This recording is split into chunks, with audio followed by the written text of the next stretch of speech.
கர்த்தர் உன்னை தினமும் தேடி வருகிறார் என்ற தலைப்பில் நாம் அதிகமாக தியானித்து வருகிறோம். என்று கர்த்தருடைய வார்த்தை தியானிப்போம்.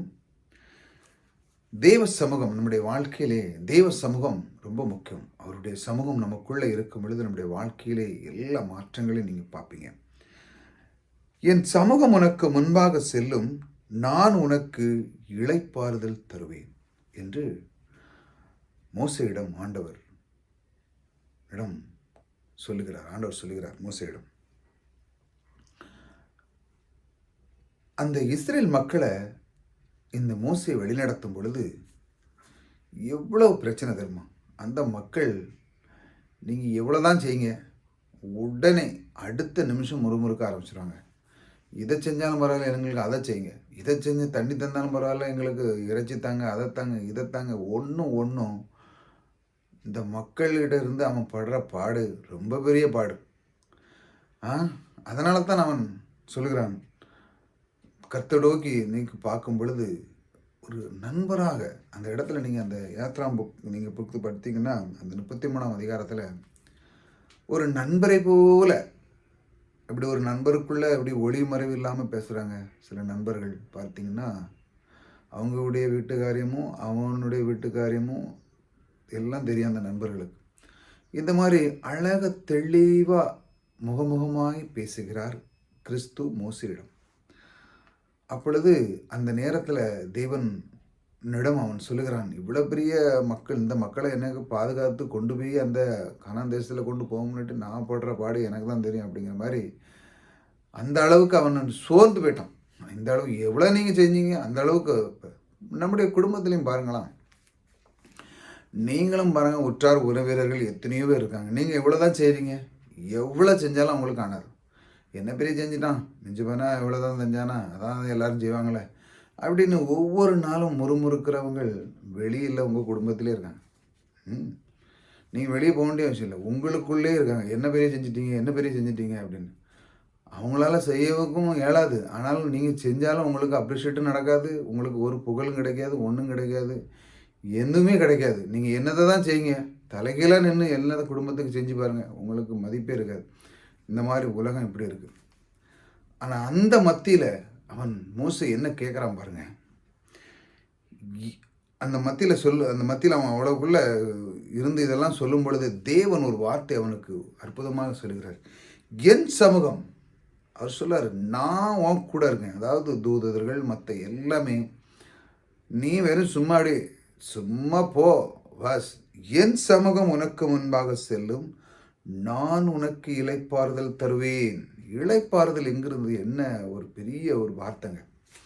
நம்முடைய வாழ்க்கையில் நிறைய பேர் சொல்லுவாங்க பார்த்தீங்களா, இந்த ரிட்டைர்மெண்ட் ஆட்கள்லாம் சொல்லுவாங்க, எப்பா ரொம்ப நிம்மதிப்பா, ஏதோ 10,000 20,000 பென்ஷன் வருது போதும், யாரை நம்பி நான் இருக்கேன், எனக்கு கடவுள் கொடுத்துருக்கிறாரு, பஸ் காலையில் எழுந்திரிச்சமா 10 வந்ததுன்னா மணி அடித்த மாதிரி டாங்குன்னு கரெக்டாக பெல் வடிக்கும், பணம் வந்துடும், ஒரு பிரச்சனை கிடையாது, சந்தோஷமாக வாழ்ந்தேன். அந்த மாதிரி சிலவங்க அந்த மாதிரி வார்த்தைகளை சொல்லி அவங்க தன்னுடைய மனதை சேர்த்துக்கொள்வாங்க. இந்த மாதிரி இருக்குது. ஆனாலும் தேவனுடைய சமூகம் இருக்கும் பொழுது அது எப்படி கொடுக்க பாருங்க. அவர் சொல்ல, நீ ஒன்றுமே செய்யண்டாம், நீ போ சும்மா கூட, என் சமூகம் உனக்குள்ளே இருக்கும், உனக்கு என்ன வேணுமோ, உனக்கு கவலை இல்லாமல் இளைப்பாறுதலை தருவேன். இளைப்பாறுதலுங்கும்போது எல்லாத்துலேயும் அதில் அடங்குது. சுகம் இதம் எல்லாமே உனக்கு தேவையான அனைத்தும் நான் தரும்போது, ஆகா என் கர்த்தர் என் கூட இருக்கிறார், இந்த மக்களை வழிநடத்துறதுக்கு எனக்கு ரொம்ப சிம்பிள் அப்படின்னு சொல்லி கர்த்தர் அவனுக்கு வாக்கு கொடுக்குறார். உங்களுடைய குடும்பத்தில் நீங்கள் பாருங்கள், நீங்களும் எவ்வளோ செய்வீங்க, உங்களுடைய பிள்ளைகளுக்கோ மனைவிக்கோ குடும்பத்துக்கோ சித்தப்பா பெரியப்பா எவ்வளோதான் செஞ்சாலும் உங்களுக்கு காணாது. அவங்க எதாச்சும் சொல்லிட்டு தான் இருப்பாங்க.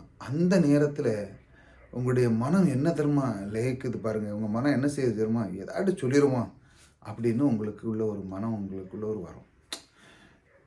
ஏதாட்டும் சொல்லிடணும் அவங்க அப்படின்னு சொல்லி, சரி என்ன பெரிய நீ நான் செய்யாத அப்படின்னு ஏதாட்டும் உங்களுக்குள்ள ஒரு எதிர்த்து பேசுகிறக்கூடிய ஒரு குணம் உங்களுக்குள்ளே வர ஆரம்பிக்கும்.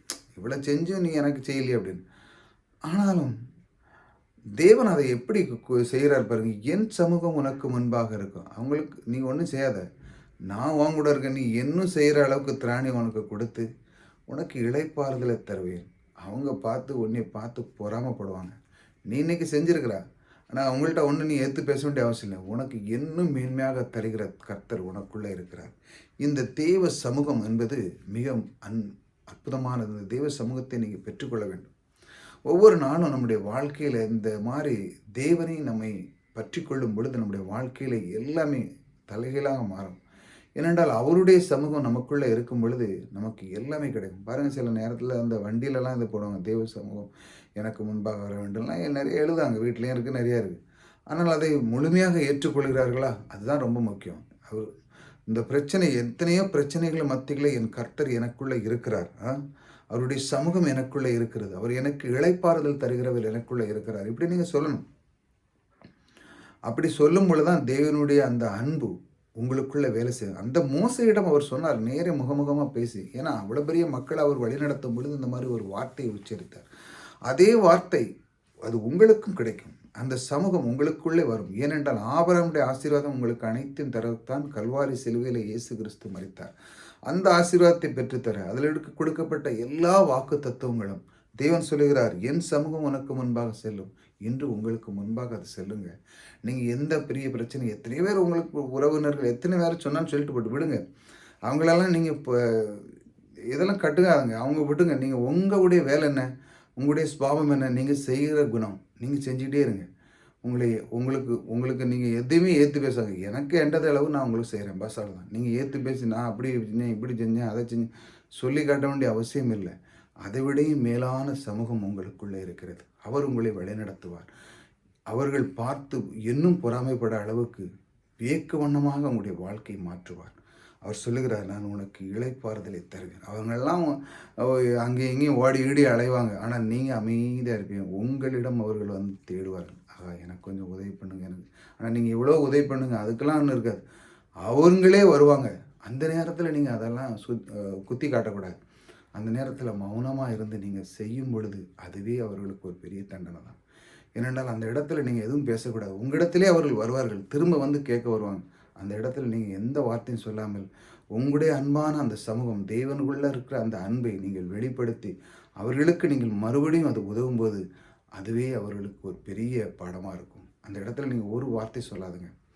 உங்களுக்குள்ளே இருக்கிற அந்த கர்த்தர் உங்களை இன்னும் மேலும் மேலும் உயர்த்துவார். அவர் உங்களுக்கு இளைப்பாறுதல் தருவார். நீங்கள் கொடுக்கிறவனாக இருப்பீங்கள். உங்களுக்கு ஒரு குறை இருக்காது. இந்த மாதிரி தெய்வ சமூகத்தை பெற்று செல்லுங்கள். அதனால தான் நம்முடைய ஒவ்வொரு நாளும் தியானிக்கிறது, அவர் நம்மை எப்படி வழி நடது. அவர் சொல்கிறார், நான் உனக்கு இளைப்பாறுதல் தருகிறேன், நான் உனக்குள்ளே வருகிறேன், என்னுடைய சமூகம் உனக்குள்ளே வருதுப்பா, நான் உன் கூடவே வருகிறேன், நீ ஏன் கவலைப்படுற, என்னை நீ தெரிந்து கொள், அவ்வளோதான், என்னை அறிந்து கொள். இந்த கல்வாரி சிலுவையில் சிந்தின ரத்தம் உனக்காகத்தான். அதை நீ அறிந்து கொள்ளும்போது தினம் தினம் தினம் இதை தியானிக்கும் பொழுது நான் உனக்குள்ளே உலாவி உன்னுடைய மனதை மாற்றி எதை சொல்லணும் எதை சொல்லக்கூடாது என்று அந்த இடத்திலே நான் உன்னை அரவணைத்து அதையெல்லாம் சொல்லாத அளவுக்கு உன்னை பயன்படுத்தி உன்னுடைய வாழ்க்கை திறனை உயர்த்த வருகிறேன் என்று அவர் உங்களுக்கு வாக்கு கொடுக்கிறார். அதை ரிசீவ் பண்ணுங்கள். ஒவ்வொரு நாளும் இதை கற்றுக்கொள்ளுங்கள். ஒவ்வொரு நாளும் நம்ம அப்படியே இதை பார்க்கும் பொழுது உங்களுடைய மனம் மாற வேண்டும். அதனால தான் நான் ஒவ்வொரு நாளும் கர்த்தர் உன்னை தினமும் தேடி வருகிறார் என்ற தலைப்பை நான் அதிகமாக வைத்த காரணம், அவர் உங்களை வழிநடத்துகிற தேவன் உங்களை ஒவ்வொரு நாளும் உங்களை வழிநடத்துகிறார். தொடர்ந்து கேட்டுக்கொண்டு இருக்கிற மற்றவர்களுக்கும் நீங்கள் சொல்லி சப்ஸ்கிரைப் பண்ணி வைக்க. தொடர்ந்து கர்த்தருடைய வார்த்தையை நாம் கேட்டு அவருக்குள்ளே நாம் இருந்து நம்முடைய வாழ்க்கை பிரகாசமாக மாற கர்த்தர் உங்களை ஆசீர்வதிப்பார். கர்த்தர் உங்களோடு கூட இருக்கிறார்.